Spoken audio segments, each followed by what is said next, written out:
All right. As we were going to break there, we were talking about the Dynasty. Which one's going to end? Bama football or the New England Patriots? Which one's going to end first? Gregory wanting to talk about that. Gregory, you're in with the Blitz. What's on your mind, man? Hey, roll tide, Martin. I think the Patriots going to end first. Why? And why? Because I think Brady ain't going to be able to do it no more. Who? You know, I think the Rams. You think Brady's through? Yeah. Man, Gregory, I don't know if you're a prophet, but I hope you are, man. Yeah, Tom Brady needs to somebody needs to start whispering in his ear, "You've done enough. Yeah. You've done enough. You've done." The scary part is, Tom Brady didn't look like a 41-year-old. He didn't look like a 41-year-old. He looked like, and then with the rules, Gregory, they won't let you hit him. Yeah. So he's so protected, man. But do you think that Brady is the key to the dynasty, or do you think it's Belichick? Well, I think it's the well, you have to be Belichick, but it really Brady too. You know, cause he the one complete the passes.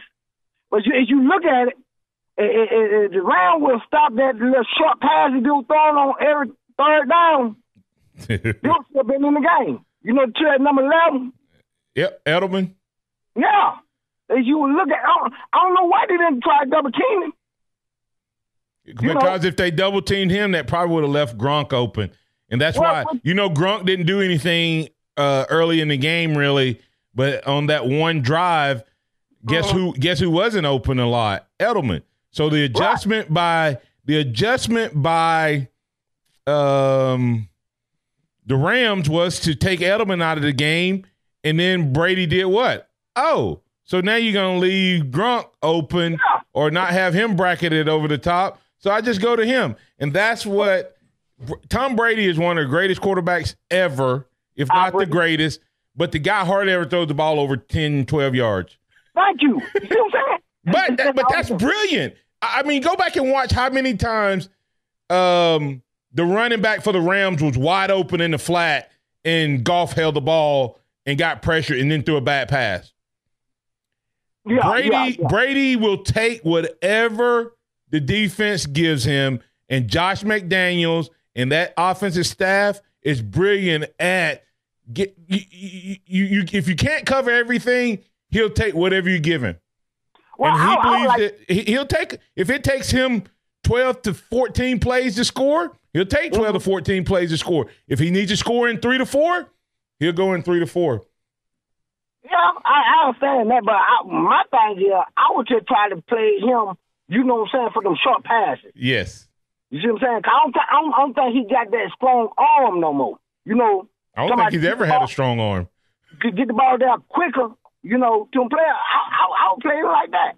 Okay. That's why I said the dynasty finna be over with. All right. Well, Gregory, I'm gonna ask these guys in here, Gregory, see if they agree with you. Go ahead. I got another question for you. You said something about defense. You know, we ain't good in some position and depth. Oh, we don't have depth anywhere on defense. Well, outside linebacker, we could potentially have depth because we get 2 guys back that were starters last year. I mean, the year before in Terrell Lewis and Christian.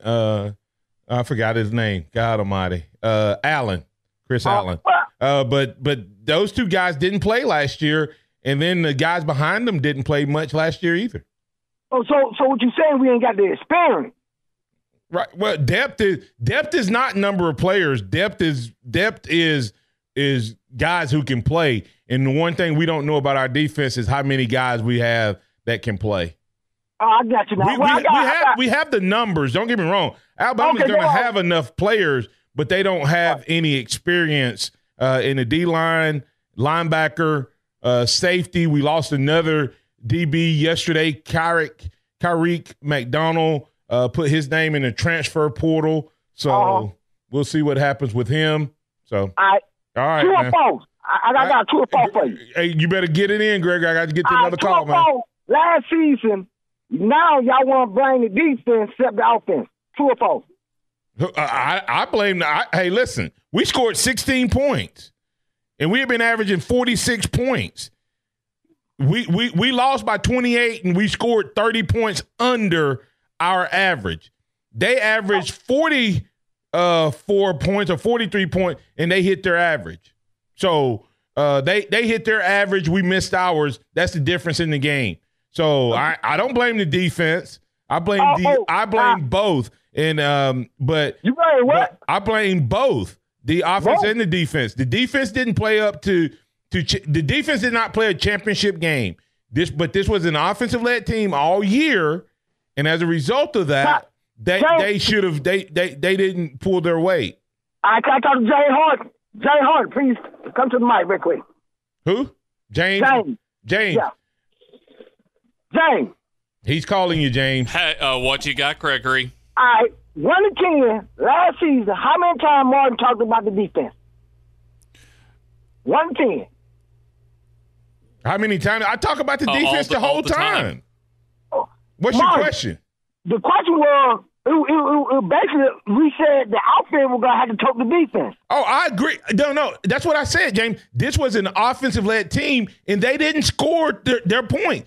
Even with as bad as defense played, if our offense if offense scores when they got to the red zone like they did all year, we still win the national championship. Here's the thing for both of y'all, for the offense, just in the Clemson game, just the first half alone, how many minutes were they on the field? Like 2/3 of the minutes in the first half, and only got 16 points for the amount of time they held the ball. Uh-huh. Clemson didn't pass us in total yards till the last drive of the game. The problem is we kept going between the 20s.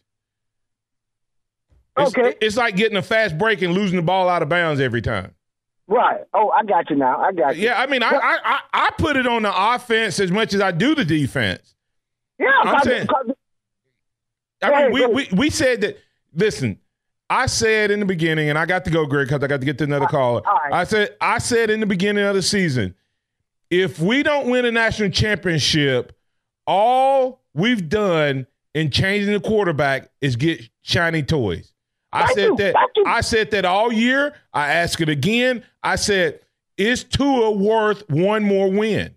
If not, why are you changing quarterbacks? And the difference was he wasn't worth – he didn't get us one more win because the one game that we needed the offense to have the defense's back. Please let me answer that question. They didn't. Please let me answer that question real quick. Answer it so I can go.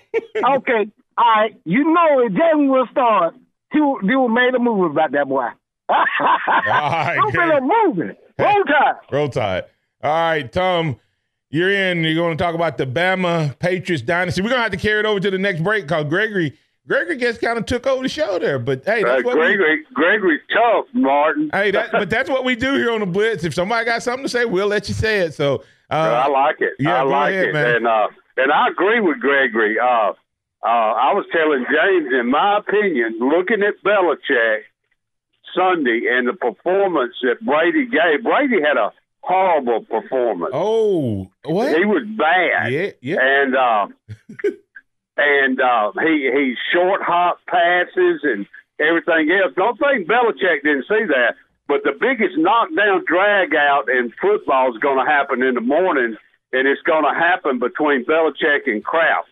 And I guarantee you Belichick's thinking right now, you know, what can I do to improve his team? And I need a quarterback because if Garoppolo hadn't been traded, there would be some controversy going on right now about Brady and him, about who the starter was going to be. Oh, I think Garoppolo was traded so that could leave that controversy could leave the building.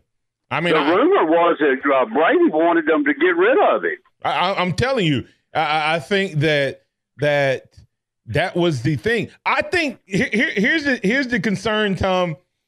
We all give Tom Brady the credit, okay? Yeah. What do you think Belichick thinks? Belichick, He's giving himself credit, and rightfully so. Belichick thinks it's him.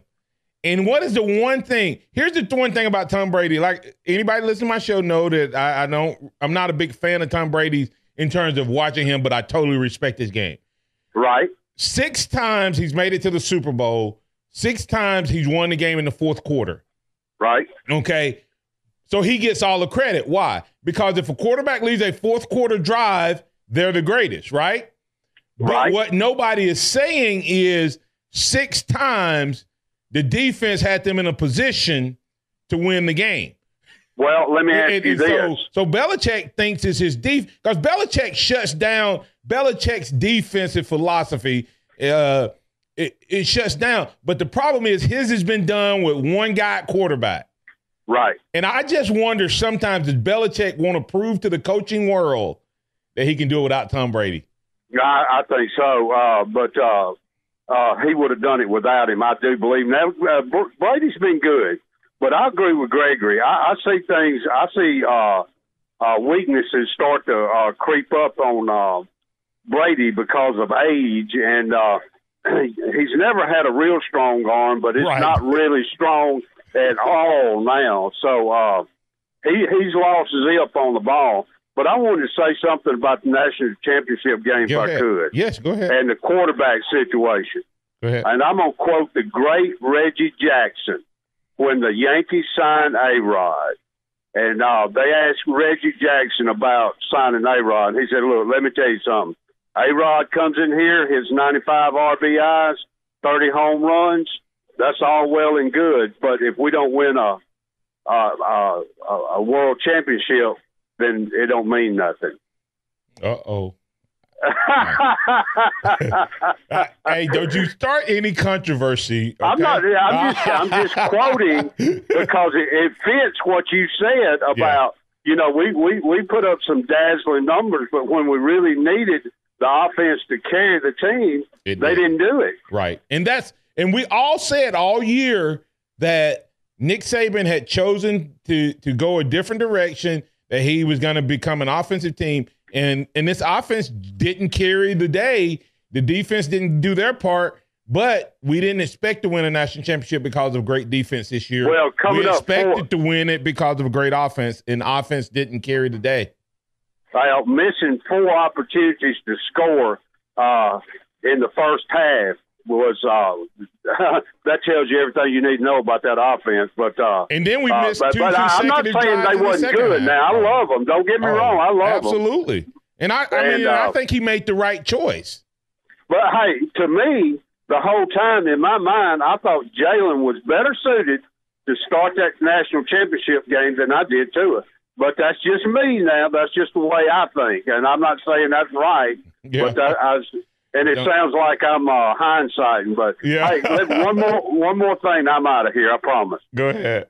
They were stupid if they didn't think Dante Hightower was not the most valuable player on that field Sunday. Stupid. Hey, listen. He influenced that game more than anybody out there. Let me tell you, Tom, that's because people think defense is bad football. I'm sorry, Martin, I didn't hear you. People think that defensive football is bad football. If you go back to 1985, that would have been a classic. 1992, that would have been a classic. 2000, questionable. But now that's bad football. That game, those 2 defensive coaches would have been applauded for the way they schemed. Well, I'll tell you what. Instead, we say it's bad football now.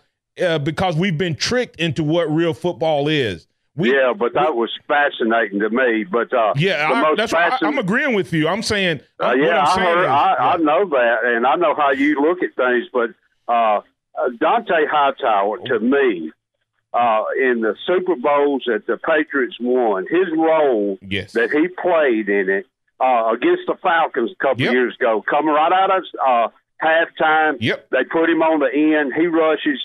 He has a turnover. He starts that barrage of scoring that the you know what I'm saying? That guy, he just don't get enough credit. And that's what I'm saying. If that had been a Super Bowl 20 years ago, it would have been a runaway for Dante to be the MVP. But now it's bad football. I'm always just like I said, I'm always amazed at how when the defense does good, it's bad football, but when the offense does good, it's good football. Hey, let me say this. I want to ask you this: the way they use Hightower, moving him in the middle on the edge, in the middle of the second level on the defense, all of that, I thought it was genius. It was, but that's coaching. That's game planning. That's knowing. But that's also knowing who you got. That's what I'm finna say. That's what I'm finna say. That's knowing the other team, their weaknesses, and how you can capitalize on it by using your talent. And that's what the Patriots have been masterful in terms of their defensive game planning under Belichick. All right, we need to get to break. Oh, no, thank you, Tom. Appreciate it. Hey, we'll continue the conversation. I didn't get to get you guys' opinions. James, the intern, James, the producer, will come back on the other side. And which one of these franchises or dynasties is going to end first? And you have to tell me why. We'll talk about that more right here on the Blitz. We're talking about dynasties right here on the Blitz. Which one's going to end first? Is it Alabama? Is it New England? We had some comments earlier from guys saying that New England's going to end first because of Brady. Had one comment online saying that it's going to end because Brady and Bama just reloads. What's your thoughts if you want to be on that conversation, a part of that conversation? 205-342-9904. The Taco Casa hotline is open for business. Right before I go to James, want to remind, on tomorrow we're going to be talking, I asked the question with A-Day just around the corner, set for April 13th. What's the one thing that you're looking for? Not talking about that today, but you can go out to Facebook or you can tweet us at Martin Houston 35 or the Blitz 1029. What's the area that Bama at the end of spring they have got to have addressed? That's going to be a part of the conversation. Now, listen to this. Robert Saucier said, you want to blow the show up? Paul Tyson will beat out Tua for the starting job. Somebody's driving just ran off the road. Because they didn't hear me say the Robert part. They just heard me say Paul Tyson's going to win the job. So they're going to go back and tell everybody that I said that today. It is foggy out there, so it's just a question of how many ran off the road. Yeah, that's right. All right, guys. When it comes to this dynasty, who? I tell you what, Jay, let's go ahead and get the break here because I want you guys to be able to comment and give some thoughts. And I'm going to be pushing right up against another break. So let's go ahead and make this a short segment so we can get back on track. James, Hardy, you take it first. Okay, I could go either way and justify either answer for this, but I just look at Nick Saban, just noticing him physically and how good a shape he's in. He could coach another 10 years and probably not lose a step physically or especially mentally. And Bill Belichick, by the way, not too far behind in the age range as far as where Nick Saban is at 67, that late 60s time frame. So Belichick about 66 years old, I think. Tom Brady getting up there too in age at 41. In fact, Martin, I'm looking at an NFL meme on Facebook that's just as far as how just rugged Tom Brady has been, how durable at 41.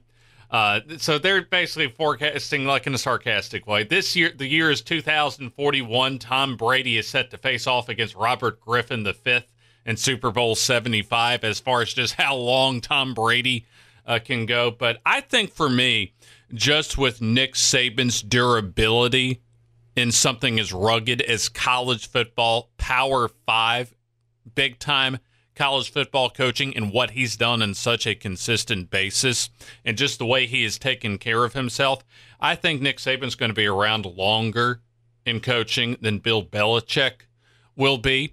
So I think for that reason, I would say New England's dynasty will end first. All right, James Intern, what you got?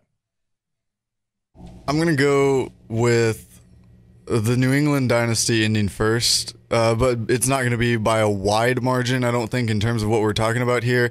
I think you got Brady for a few more years. You got Belichick for a few more years in New England. And I think here you've got Nick Saban. We don't know exactly how long he'll be here, but I think with Nick Saban, what it comes down to, the reason that I'm going to pick Alabama over New England is the scheduling. Alabama gets to make their own schedule. The more success New England has, the harder their schedule gets, the way the NFL sets up their schedule each year. Supposedly.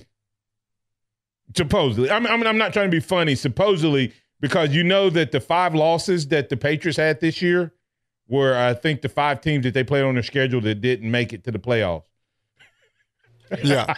I mean, all of their games came, all of their wins came against like playoff teams. Right. And New England gets a break being in the AFC East where no real competition is there within the division. But the NFL is built to create parity. You're supposed to draft the worst players. If you're good, you're supposed to draft last, et cetera, et cetera. But right, and in college, the rich get richer because these kids want to come to the schools that are going to the national championship each year. Right. So and so think about that for a second. If that's the case, and Belichick has been the constant and Brady has been the constant, you have to look back and see what did Belichick do before Brady that he brought to New England that has helped New England win. Would you say Tom Brady's first Super Bowl was based on Brady or Belichick? Probably Belichick. Yeah, Brady was the kid who came in and replaced the quarterback, and they had a great defense. Have they gone to the Super Bowl and been in a Super Bowl where the defense wasn't dominant, other than the Atlanta Falcons game? I mean, they've never won a Super Bowl. This was the biggest win, if I'm not mistaken, in the Super Bowl. 10 points was the biggest win. All the others have been by 3 to 5 points, right? A field goal, which speaks to what? Defense. Belichick was building great defenses before there was ever a Tom Brady. As a matter of fact, the Giants won 2 Super Bowls. Why? Because Belichick was the defensive coordinator for Parcells, and they held the 2 teams that they played in the Super Bowl, one of them being the Buffalo Bills, a great offense, a superpower offense, just like we see today, and he held them to what? Below their average. And that has been the constant at New England. Also, Tom Brady has been the constant, but who goes out and says, let me see this quarterback from this little bitty small school. Let's see if we can make him a Hall of Famer at wide receiver. What guy trades their best players and yet their defense gets better? Belichick. So to me, Belichick, everybody says when Brady goes, I disagree with that. I don't think New England drops off the map because of Tom Brady. Don't get me wrong. Will they win 6, 3 out of 5 Super Bowls? Maybe, maybe not. But the culture and the way Belichick goes about his business, when Tom Brady has been out, would you say that New England has a winning record or a losing record? They have a decent record while he's out. I think it's a little bit over 500 during the regular season. When have they lost? They were 3-1 when he deflate gate. Well, they had the Matt Castle year where he was gone. But they were 11-5 that year. They just didn't make it to the playoffs because everybody else was 12-4. Right. But what did they make it to the Super Bowl with this year? With 11-5. Their worst record when Tom Brady's been out is 11-5.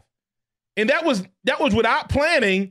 They had to just make a change, and it took them a couple games to get acclimated to Matt Castle. What I'm trying to say is when Tom Brady misses, this team still wins.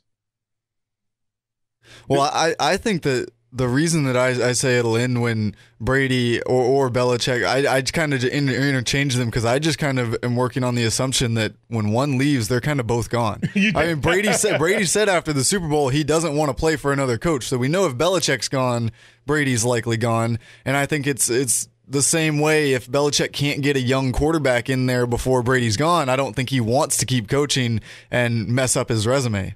Yeah, and I think you just nailed it.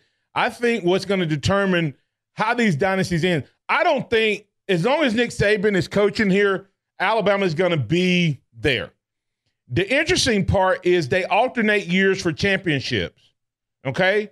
Over the last few years, when Alabama wins, that's not the next year. When Alabama loses in a national championship game or doesn't make it, the Patriots have won the Super Bowl. So that means next year, good news, hey, we got a championship coming. No, seriously. But I think because Saban has the ability to replenish with first-round draft picks, because you know how they get to 5 stars, right?